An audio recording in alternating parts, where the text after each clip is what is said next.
नमस्कार मित्रों, हमारे चैनल में आप सभी का हार्दिक स्वागत है।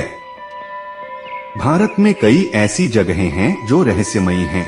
वहाँ कुछ ऐसी अजीबोगरीब चीजें होती हैं जिसका अंदाजा लगाना भी इंसानी दिमाग से परे है।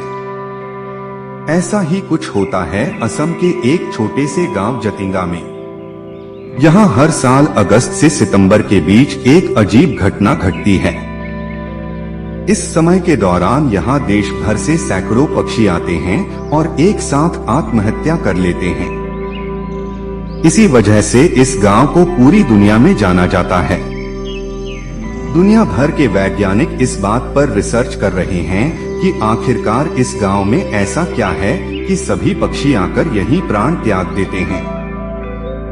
लेकिन अब तक इसका कुछ भी स्पष्ट जवाब नहीं मिला है।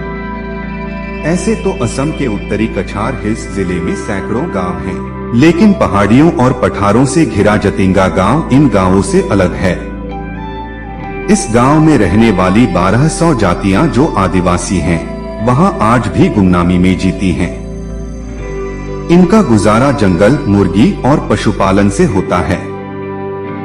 हालांकि अगस्त और सितंबर के महीने में यहाँ सब कुछ बदल जाता है।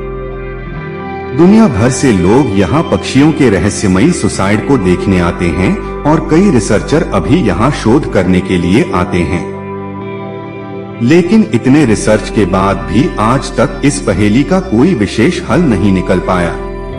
हिंदू धर्म में अमावस की रात को ठीक नहीं माना जाता। कहते हैं इस दिन बुरी शक्तियां अपने चरम पर होती हैं। जतिंगा गांव में भी ज्यादातर पक्षी सैकड़ों की संख्या में अमावस्या की रात ही इकट्ठा होते हैं और यहाँ आत्महत्या कर लेते हैं। कहते हैं यहाँ पक्षियों की मौत दो तरह से होती है। एक तो पक्षी खुद ही आसमान से गिरकर अपनी जान दे देते हैं। दूसरा यह कि यहाँ रहने वाले आदिवासी गांव में लकड़ी के खंभों पर लालटेन बांधकर टांग देते हैं और लालटेन की रोशनी की तरफ एकाएक कई पक्षी कीट पतंगों की तरह खींचे चले आते हैं और टकराकर अपने प्राण त्याग देते हैं। सबसे हैरान कर देने वाली बात यह है कि सामूहिक रूप से पक्षियों के आत्महत्या की बात सिर्फ इसी गांव में होती है।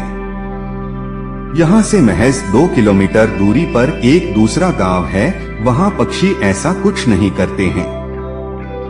इस गांव में भी दिन में सभी पक्षी सामान्य रूप से सक्रिय रहते हैं, लेकिन रात होते ही उनके अंदर अजीब से खलबली मच जाती है और वह जान देने के लिए आसमान में चक्कर काटने लगते हैं। धन्यवाद।